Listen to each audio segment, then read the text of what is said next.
Hello, everyone, and welcome back to The Rundown. I will be your host today, Craig DeLuz, coming at you from the West Coast, the left coast, behind the Iron Curtain, otherwise known as the Sierras. And, well, today is Throat Punch Thursday. Uh-oh. Mike. What day is it, Mike?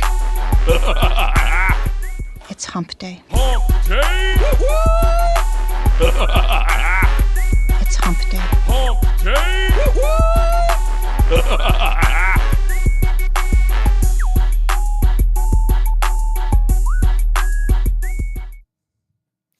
That's right, everybody. Today's not hump day. What was I thinking? I gave you the wrong information. Today's not hump day. Today's Thursday. And you know what day Thursday is. Guess what day it is? Guess what day it is? Who's ready?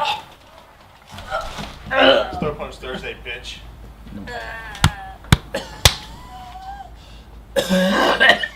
That's right. It's Throat Punch Thursday. And unfortunately, Mike is not going to be with us today. See, that's what normally keeps me on track with this stuff. These last couple of weeks during election season have just been going so crazy wild. I just lose track of my days. So you're going to have to all forgive me. Please forgive me. Anyway, we're here. We're having a good time. And I'm glad that you are here joining us as we talk about the news of the day. We're going to have a good time talking about it as well. So let's start it off the way that we usually do. And then you know how that is. We start off by, giving a quick shout out to our sponsors. We're going to start with the folks over at Hitman Industries. They make rifle and pistol caliber barrels available for you to purchase at any length. All you have to do is go to hitmanindustries.net. That's hitmanindustries.net. Then we've got the California Republican Assembly working to help elect conservatives at all levels of government, from school board all the way up to President of the United States. Check them out at cragop.org, as Ronald Reagan once referred to them as the conscience of the Republican Party. Once again, find out more about why at cragop.org. Then we've got the best in concealed carry tactical holsters available on the market at hogholsters.com. That's HAWG holsters.com, because they like helping Americans wear guns. They like it so much they want to give you a discount. All you have to do is use the discount code The Rundown. All caps, no spaces, one word, just like it is right up there. And you're going to get your hog holster on discount today. And then finally, we have the place where you can find all things tactical except the gun. That's right. They have pants, they have shirts, they have jackets, they have hats, they have optics, they have, you name it. If it's tactical, if it's outdoor, if it's indoor, trust me, they have it. They have all things tactical except the gun. They have great prices, huge selection, great customer service. Find out today at uscombatgear.com, the place where you can find all things tactical except the gun. Also want to remind you, if you haven't already done so, please take a moment and check out the 2A newsletter. You will find it at 2anews.us. That's 2anews.us. If you like getting 2A news, you can get it delivered directly to your inbox on the daily, Monday through Friday. All you have to do is go to 2anews.us, hit the subscribe here button, put in your email address, and you will get your news in your inbox. It is literally that simple. Also want to remind you, if you are watching this program during the 3 o'clock hour on the West Coast and the 6 o'clock hour on the East Coast, you are watching us live.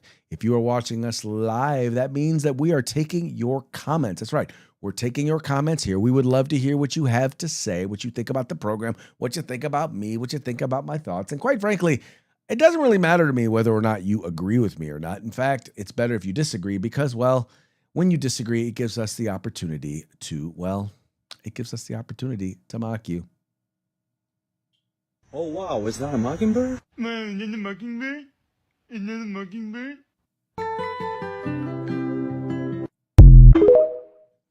That's right. As Mike would say, we will mock you. All right, moving right along. Let's start with the big news of the day. FBI thwarts ISIS-inspired plot. That's right. There was an ISIS-inspired plot to bomb the New York Capitol. Here's the story from NBC News. We're following breaking news. A woman has been charged with planning a terror attack on the New York State Capitol building in Albany. Federal prosecutors say the woman was inspired by ISIS. NBC News national law enforcement and intelligence correspondent Tom Winter joins us now. What more are we learning about the suspect here in this foiled plot? Yeah, Joe, the suspect has been identified by the FBI as Jessica Bowie. She's 35 years old. She's from the Albany area, and she is expected to be in court literally as we're speaking here. This investigation happened happened pretty quickly over the last couple of months. They started to detect her posting on social media all sorts of support, and we'll get to these photos in just a second because they're a part of this plot. Started posting support for ISIS, other terrorism groups, praising the 9/11 attacks. Then she starts to make some oaths to ISIS, and that's something that law enforcement really pays attention to because that can be a real indicator that somebody's about to conduct an attack. Through the use of several human sources and through several informants, the FBI talks to her, clear that she wants to bomb the Capitol in Albany in the name of ISIS. She says that afterwards she would want to flee to Syria. She understood, again, all according to the charging documents, that people could be killed as a result of this. She even goes, and that's what those photos were referencing there, to Home Depot to purchase a number of items for that. And that big container you see there in the shopping cart, those are nails that they would use as shrapnel. And her concern was whether or not they would be big enough. That's some of the information they say they derived in the course of this investigation. No doubt some of the key evidence there. I know we just heard from the governor, Kathy Hochul. She put out a statement. What's she saying about all this? Yeah, so the governor pointed out and praised, first off, the efforts of the FBI as well as the New York State Police to conduct this investigation. Also talked about how the fact, and we've seen this, you and I have talked about it on a number of occasions, Joe, the threats to public officials and to politicians. And in light of that, she pointed to the fact that there has been an increase in security at the Capitol. Part of the evidence that's included in these charging documents is that actually it was some of the cameras at the Capitol that saw her on at least 5 different occasions conducting operational planning, basically taking photographs and figure out where this bomb that would be delivered in that DoorDash bag that we saw before, where that could be delivered and what she would see at the Capitol. She was under surveillance the entire time. The FBI was in communication with her, so this wasn't going to get out of hand, but obviously a significant plot here. All right, Tom Winter covering this breaking news for us. Tom, thank you so much. All right, so just so you know, once again, here's the story right over here being reported by NBC News. Now, according to the report, let's see, moving down here, it says, according to the complaint, it says Bowie converted to Islam 5 years ago, was radicalized online, and created several social media accounts using an horrific Islamic name. An honorific? Okay, an honorific Islamic name. She appeared to have created multiple accounts because they were, quote, frequently suspended by providers for violating their terms of use, the complaint said. Several accounts allegedly traced back to Bowie posted messages expressing support for terrorism between May and July. Bowie swore her allegiance to ISIS in multiple audio recordings in English and Arabic, and once wrote, "Praise be to Allah for September 11." Special agent in charge of the FBI Albany field office, Craig Chimaroli, said in a news conference Thursday. The complaint alleges that Bowie communicated between July 16 and August 17th with confidential source who was working with the FBI and posing as an ISIS facilitator. Now, a couple of things that I want to point out. I want you to be real notable here. This is not somebody who immigrated to the United States. This is someone who's born here in the United States. This was someone who was radicalized here in the United States. And by the way, when you say radicalized, it's not like they just accidentally started watching stuff. They are watching stuff online that is designed to radicalize people, that is designed specifically to take weak-minded people or people who already have oughts and already are interested in conducting violence, who already are angry at the man or the system. And it creates an environment where they can be both inspired, motivated, however you want to call it, as well as prepared, provided the information needed and necessary in order to engage in violence. So when someone says, well, they're really not communicating, no, they're communicating with every single person that they can. That is part of their plan. That's part of their plot. That's part of the shtick. That's what they're doing. Anyway, now, mind you, what's the difference between this person and a guy, for example, like Hassan Piker, who has praised terrorists, who roots for terrorists, who roots for American soldiers being killed, who has said that America deserved 9/11. That's who this guy is. That's who Hassan Piker is. He praised that American military personnel get hurt and harmed. That's what he does. But the main difference is that number one, he doesn't engage in direct individuals. He doesn't single people out with his threats, right? That's number one. The other thing that he doesn't do is that as far as we know, or at least he has not been caught in the midst of planning a specific attack. In this particular case, you're dealing with somebody who not only has praised terrorism, praised terrorists, but has also engaged in plotting a terrorist act. Whether it was the purchases that she's made, whether it was the going and the surveillance that she's engaged in, all of these various different things. The other thing, by the way, to note is that I don't see a picture of this person specifically. Let me pull the article back up over here. I'm looking and I don't see a picture of her. If her last name is Bowie, I'm gonna guess that she doesn't look like your typical Islamic terrorist. Last name Bowie, probably a liberal white woman. Not saying, just saying, but probably a liberal white woman. Or just, how about this? How about just a liberal woman? I use liberal white woman only because that seems to be the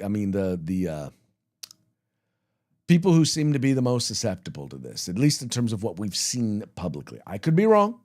I could wholly be wrong, but not saying, just saying.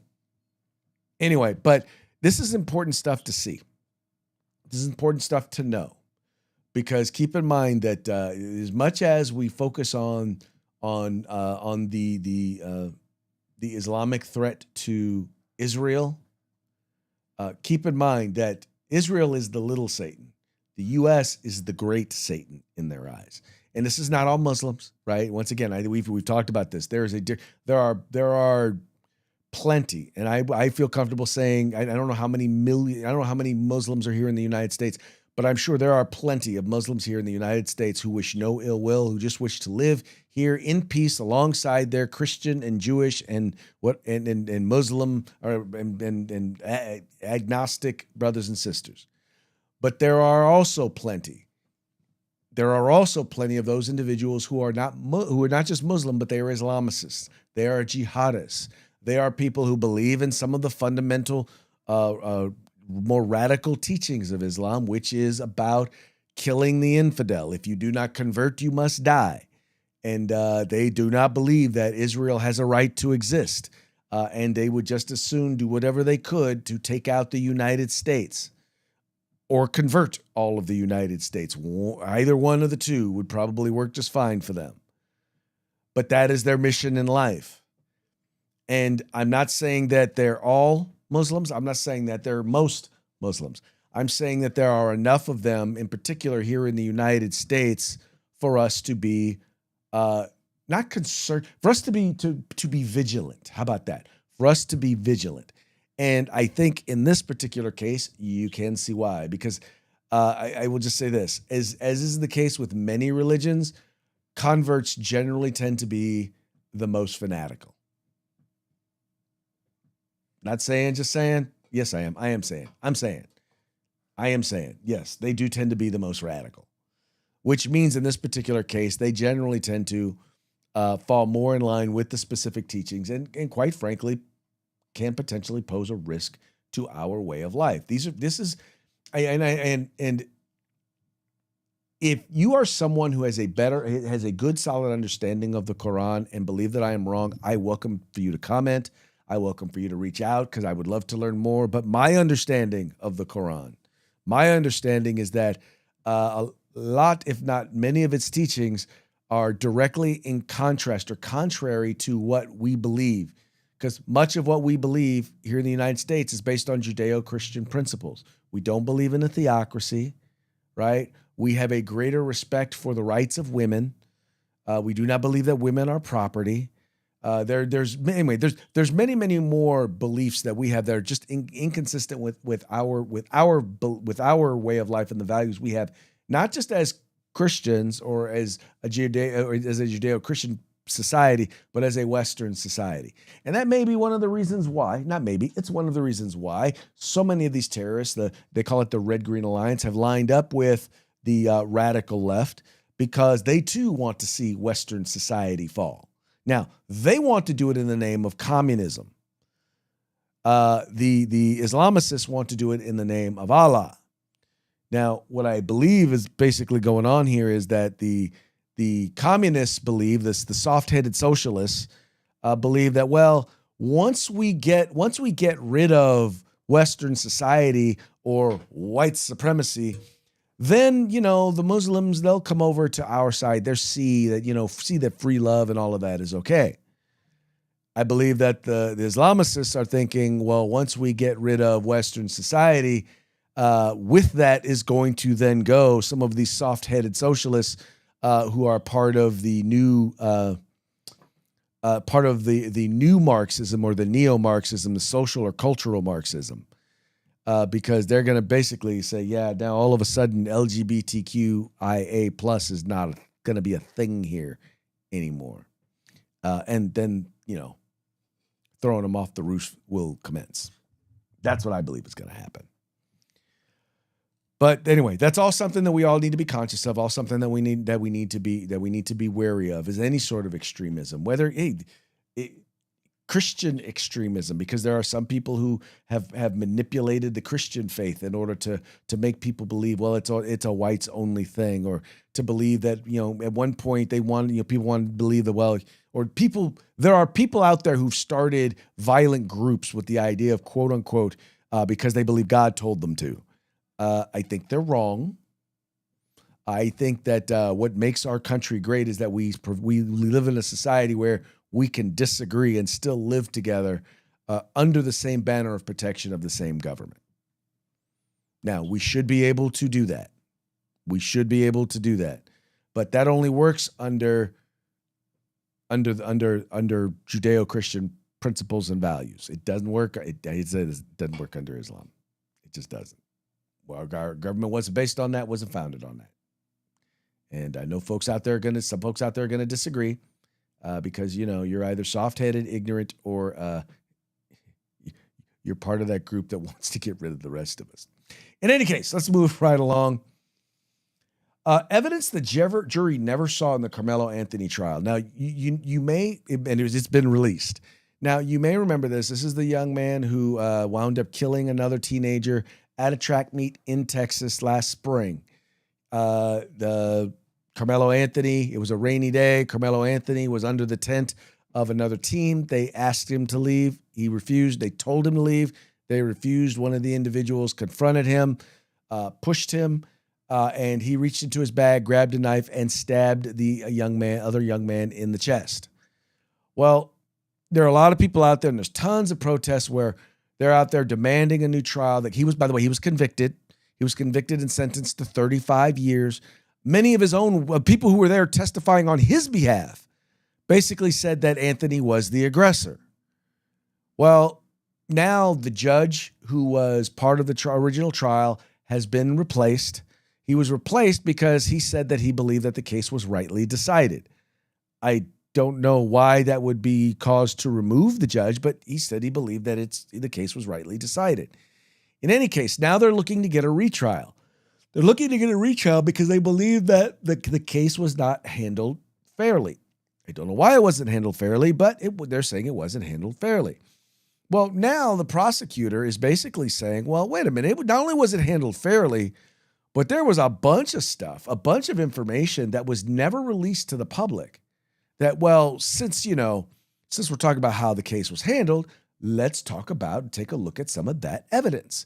And that's what we have reporting here over at the New York Post. It says, Carmelo Anthony's ex-girlfriend reported that he was stalking her hours before he stabbed Austin Metcalf, and he had threatening and violent texts on his phone, the prosecutor revealed at Anthony's appeal hearing Thursday.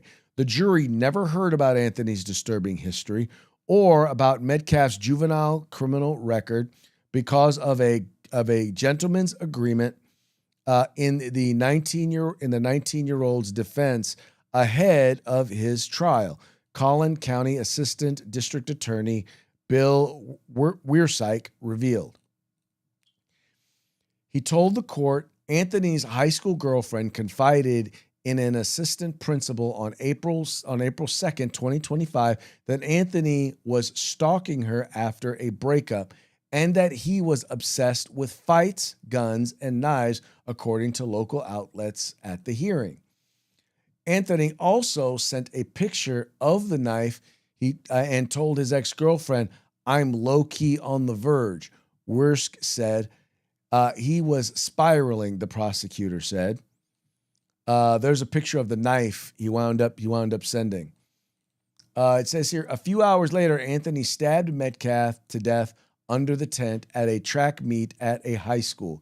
In exchange for prosecutors not using that evidence in court, the defense lawyers agreed not to bring up victim Metcalf's juvenile criminal history, which included graffiti that included vile racist stuff.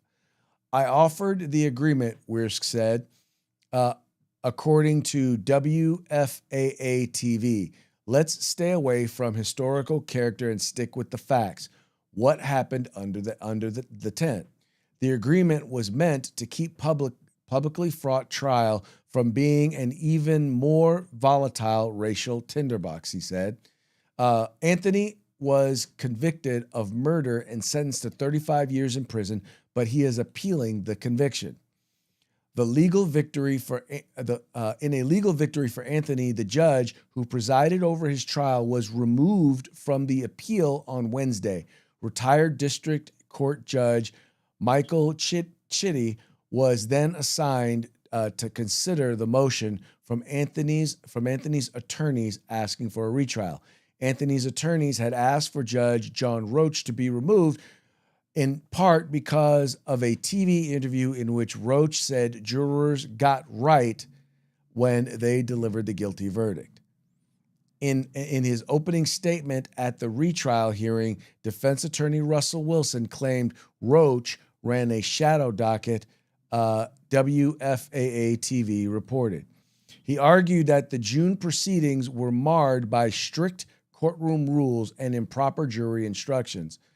Anthony's team has said his decision not to testify came after a dispute with prosecutors over an agreement to focus on the trial and the events leading up to the stabbing. So in other words, I guess they're trying to say he was coerced into not testifying on his own behalf.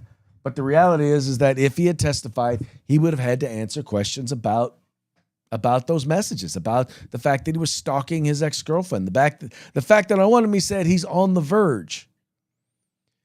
Now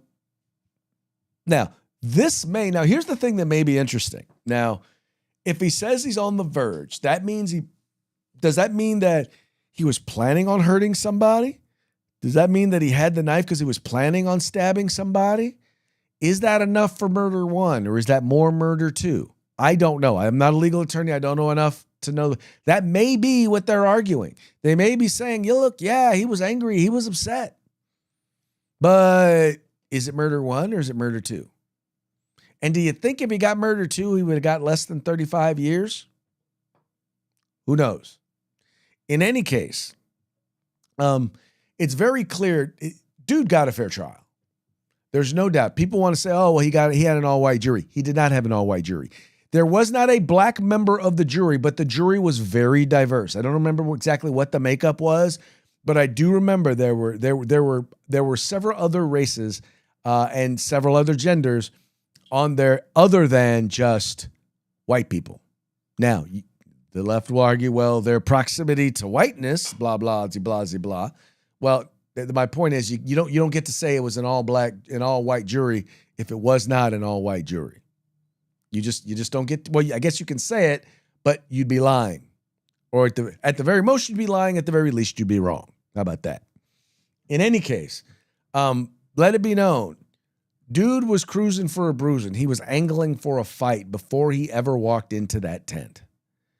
The fact is that I don't know if going under that tent was him and looking for a fight, or if the resulting argument was him looking for the fight. Either way, he was the aggressor in this particular case. And I'm not saying that Austin Metcalf wasn't aggressive, but in this particular case, Clearly, the amount of force that was used by Carmelo Anthony was not appropriate for him to, even if he felt threatened, the amount of force that he decided to use was not commensurate or was not an appropriate use of force, an appropriate amount of force that he used. And anyway, I will be very surprised if this judge grants a retrial. That would be very disturbing if that were the case, if they were to in fact grant that to be the case. I'm believing that it will not. Anyway, moving right along, a good piece of news in the Second Amendment community. Federal judge strikes down Biden-era ghost gun rule. This being reported by the folks over there at Truth About Guns. Says here, gun ban advocates lose again as federal judge strikes down Biden gun ghost rule. A federal judge in Texas has struck down Biden-era ghost gun rule, also known as frame and receiver rule, leaving gun ban advocates reeling after yet another devastating court loss. On August 18th,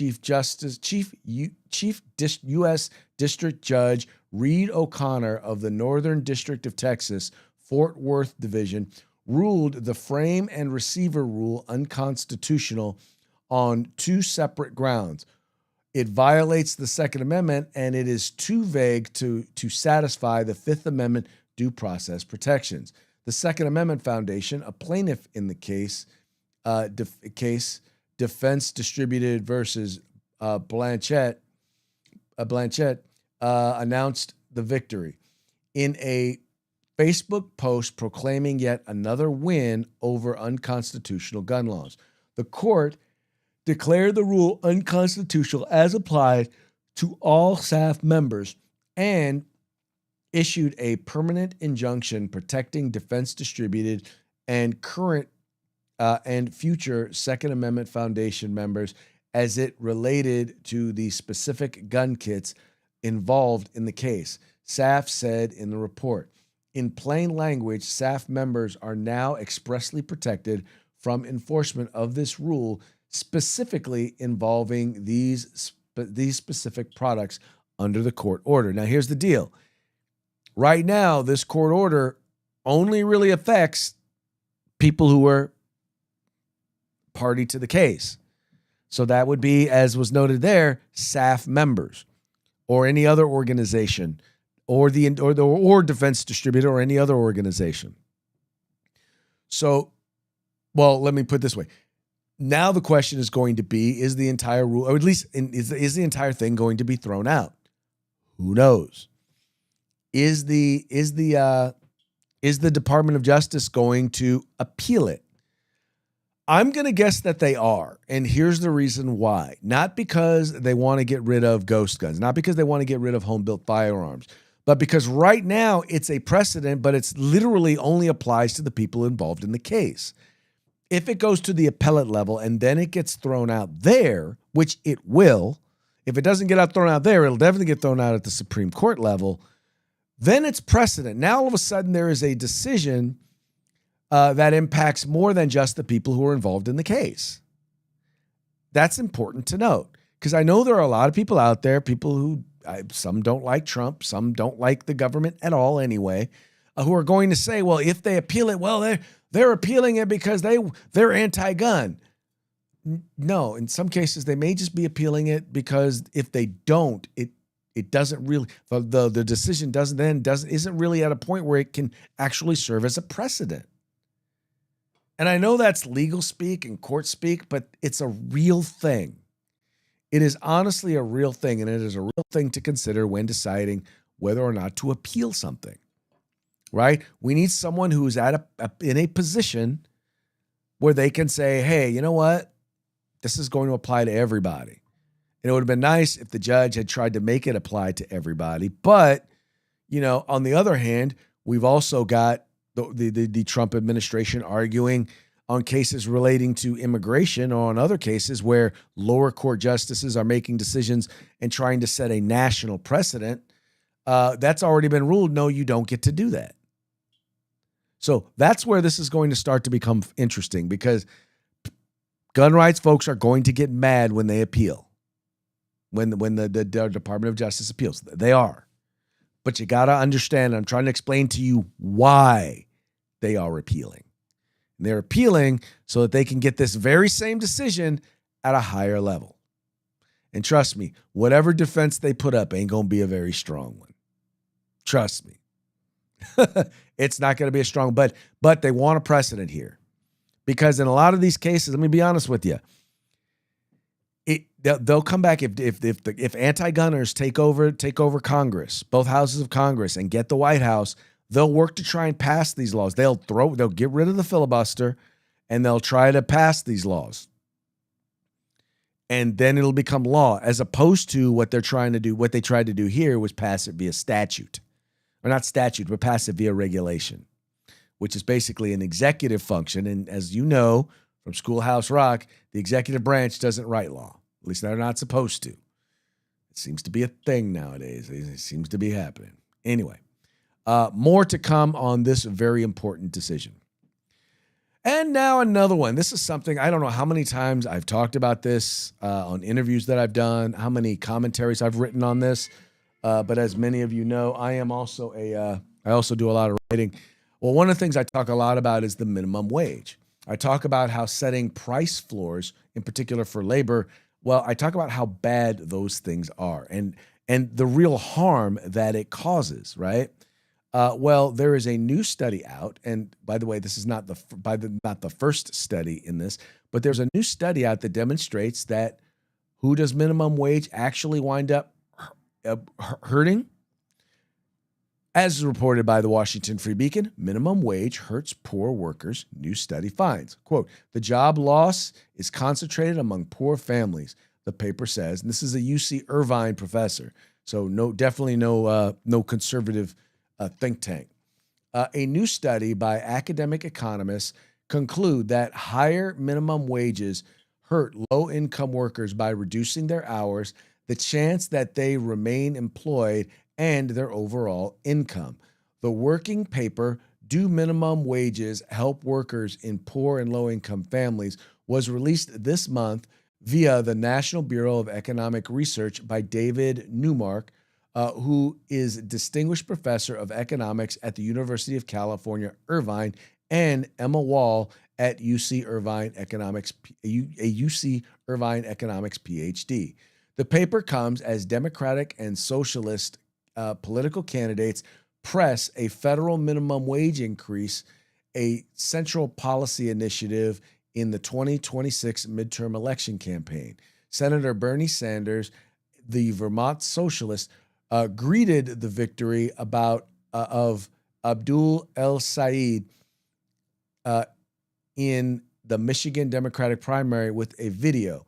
Quote, what Abdul's victory means, what we've got to do is raise the federal minimum wage to a living wage, at least $20 an hour, maybe higher. The Democratic U.S. Senate candidate in Texas, James Tallarico, lists, quote, raise the federal minimum wage to $15 an hour at the very top of his priorities in the labor and business category. The Democratic U.S. Senate candidate to Maine, Troy Jackson, has been publicly plumbing for an increased federal minimum wage since 2014 during the Obama administration. The Democratic U.S. Senate candidate in Iowa, Josh Turek, is campaigning on the promise of legislation to raise the federal minimum wage and index it to inflation. Now, so in other words, what they're saying is these Democratic candidates, these are all Democratic candidates running for federal office, running for Congress, right? Senate and House, who are committing to implement a policy that studies, and I feel comfortable saying studies because this is just the most recent. This isn't the first study that demonstrates that the people who lose are low-income workers. How do they lose? Well, think about this. Labor is one of the cost factors that go into producing a product, good, or service, right? It goes into running your business. If the cost of labor goes up, that has to be absorbed. Now, in some cases, they lose profit margin. right? So they'll decrease some of they'll lose some profits. But that's not the only place that they lose it. In some cases, they try to reduce, in some cases, they increase the cost of their product, right? That's one of the other things that they do. We've seen the cost of fast food in the state of California go through the roof. I remember when you could buy a whole meal, a whole bacon ultimate cheeseburger is one of my favorite fast food meals, right? I remember when you could buy the entire thing for $7, the meal, the fries, and the drink. Just the burger is almost $10 now here in the state of California. Costs go up, but that's not the only place. They then look to cut labor costs in other places. What do? They lay people off. What do they also do? They reduce workers' hours. What do they also do? They reduce workers' benefits. Once you go from being a full-time employee to a part-time employee, meaning once you are now working under 40 hours a week, they're not obligated to provide you health insurance or health coverage. So you have people losing their health coverage. You have people, so they're losing income, some cases losing their jobs, losing their health coverage. And oh, by the way, the people who utilize the products, goods, and services provided by those on minimum wage, do you know who most of those folks are? Do you know who most of those folks who can least afford to have their costs go up? You're right. It's minimum wage, low-income workers. So you're increasing the prices on the very people you're claiming to increase their wages. And even though you're really not increasing their take-home income, you're increasing their cost of living. See, those are the unintended consequences of this policy. But it sounds real good. Increase the minimum wage to give them a living wage that they can't afford to live on. That's what they do. That's what happens here. There's a reason why you don't want to listen to a Bernie Sanders on anything like this. He has never, ever, ever, ever, ever, ever, ever had a real job. I'm really clever. I can't say never, never, ever. I just don't believe I don't know that he's ever had a real job. He's been living off the government teat for as long as I can remember. It's real easy when you are living off the government to be a socialist. You want bigger government because that means more money for you. How do I know that? Well, the dude owns several $1 million homes. The socialist. Yeah. He's part of the oligarchy. The very oligarchy that he keeps telling you to be against. Yeah, no, he's part of it. Because see, the oligarchy isn't just about the uber wealthy. It's also about the leaders and the policymakers. And guess what? He's been one of them for his almost his entire adult life. That's been Bernie Sanders. And yet he wants to tell you and me how to live our lives. He wants to tell you and me what's best. He doesn't know how to make money. He doesn't know how to to me, redistributing wealth means we're going to distribute. It's going to be distributed to the people who work hard, who come up with innovative ideas and apply those things. And with a little bit of luck, they're gonna do well for themselves. A little bit of taking some risk, being successful, sometimes not. Then wealth is then naturally redistributed. But he wants the government to do the redistributing. He wants to take from those who've earned to give to those who haven't. And oh, by the way, the government gets their piece. You know they got to get their piece of the pie before they pass it on to those who haven't. And by the way, they're passing it on not to the needy, but to those who they can buy off. That's who winds up getting that little extra. Anyway, moving right along. We're now moving on to our parting shots. Parting shots are brought to you by Hog Holsters. Just go to hogholsters.com. Use the discount code The Rundown, all caps, no spaces, one word, and get your Hog Holster today. Today's party shots are also going to be brought to you by the Babylon Bee, which is fake news that you can trust. Our first one here, you may have heard about this, the woman who's dealing with postpartum psychosis, or at least she's claiming postpartum psychosis in the death, in the murder of, or the killing of her 3 children. It says here, Lindsay Clancy honored with Planned Parenthood Lifetime Achievement Award. That is kind of a gruesome joke, but, well, that's who Planned Parenthood is. And it's sad and it is a little gross and grim, but it's appropriate for Planned Parenthood nonetheless. It says here, DeSantis explains to Newsom secret to counting ballots in one night is not committing fraud. Yeah, that's right. Well, the difference, though, Mr. Governor DeSantis, is, you guys show up to the polls and vote. They have in California, they have us almost all mailing in our ballots. And if we're going to check the signatures, which I'm still not convinced that we really do all that well, at least, then it's going to take a while. That's right. Anyway. Liberal white women stand weeping outside court trying Jack the Ripper. Well, if you do not believe that this is possible, just check out the Louis Mangione trial. And then finally, America descends into mourning upon news that Harry and Meghan are leaving. I'll just say this. Bye, Felicia. That's how I feel. That's how I feel about y'all. Bye, Felicia. Don't let the doorknob hit. Don't let the doorknob hit you when the good Lord split you, as my friends would say. All right, folks. That brings us to the end of our program. But before we go, we're going to give one more quick shout out to our sponsors. We got Hitman Industries, makers of rifle and pistol caliber barrels, available for you to purchase at any length at hitmanindustries.net. The California Republican Assembly, conscience of the Republican Party. Learn more at cragop.org.